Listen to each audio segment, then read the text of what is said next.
Assalamualaikum warahmatullahi wabarakatuh. Perkenalkan, nama saya Givari Laudi Junfanka. Ingin mempresentasikan tentang UAS Etik UMB. Pertama, kedisiplinan adalah suatu kondisi yang tercipta dan terbentuk melalui proses dan serangkaian sikap yang menunjukkan nilai-nilai ketaatan, kepatuhan, keteraturan, dan ketertiban. Sikap disiplin tidak hanya dimiliki oleh mahasiswa, profesional, maupun warga negara Indonesia. Untuk menunjukkan nilai-nilai tersebut adalah seperti taat, patuh, teratur, dan tertib akan suatu norma atau aturan yang berlaku di Indonesia. Pengertian dari kreatif lokal yaitu nilai, gagasan, atau pandangan yang bersumber dari sebuah tempat dan di dalamnya juga terdapat sifat bijaksana. Tidak hanya nilai-nilai yang baik dan nantinya dapat diikuti di kemudian hari, dipercayai oleh sejumlah masyarakat di suatu tempat serta sudah diikuti dengan cara turun-temurun. Contohnya seperti awik-awik di Lombok Barat dan Bali, babi di Sumatera Selatan, hutan larang adat di Riau, Cicowong di Jawa Barat, ropang damar di Lampung Barat, tembawai di Kalimantan Barat, pamali mancing ikan di Maluku Utara, kokoh dan tatakeng di Sulawesi Selatan, moposat dan madu durang di Sumatera Selatan, Sulawesi Selatan, dan pohomba di Nusa Tenggara Timur, keakean di Sumatera Selatan, balingkai di Sulawesi Tengah, rimbang kapungan sialang di Riau, hampongan di Jambi, sasi dari Maluku. Penerapan nilai-nilai kreatif lokal menurut pendapat saya adalah diantaranya dengan mengajak peserta didik untuk belajar langsung di lapangan, melihat bagaimana masyarakat desa mengimplementasikan nilai-nilai budayanya, mendiskusikan dalam kelas, dan mencoba untuk menggali potensi-potensi lain yang ada di lingkungan sekitar agar dapat memiliki nilai tambah bagi mereka dan lingkungannya. Korupsi. Menurut Harry Campbell Beck dan Blake Law Dictionary, menjabarkan korupsi adalah perbuatan yang dilakukan dengan bermaksud memberikan beberapa keuntungan yang bertentangan dengan tugas dan hak orang lain. Perbuatan seseorang pejabat atau seseorang pemegang kepercayaan yang secara bertentangan dengan hukum, secara keliru menggunakan kekuatan untuk mendapatkan keuntungan untuk dirinya sendiri atau untuk orang lain.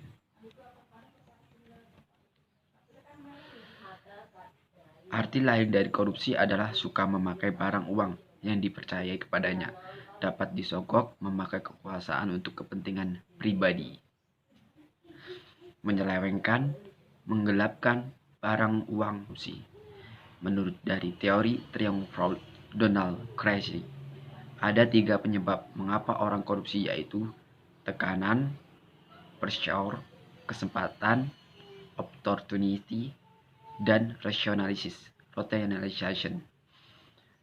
Menurut dari teori GON, Jack Blackman, faktor-faktor penyebab korupsi adalah keserakahan, greed, kesempatan, opportunity, kebutuhan, needs, dan pengungkapan expose. Corruption terjadi karena faktor kekuatan, dictionary, dan monopoli yang tidak dibarengi dengan accountability. Menurut teori Willis and Opportunity, terjadi bila ada kesempatan akibat kelemahan sistem atau kurangnya pengawasan dan keinginan didorong karena kebutuhan atau keserakahan. Menurut teori cost-benefit model, terjadi jika manfaat korupsi yang didapat atau dirasakan lebih besar dari biaya atau resikonya. Dampak dari korupsi adalah korupsi menghambat pertumbuhan ekonomi dan mengarungi operasi bisnis, lapangan kerja, dan investasi. Mengurangi pendapat pajak dan efisien berbagai program bantuan keuangan. tinggi tingkat korupsi pada masyarakat berdampak pada menurunnya kepercayaan terhadap hukum dan supremasi hukum, pendidikan, dan akibatnya kualitas hidup, seperti akses ke infrastruktur hingga perawatan kesehatan.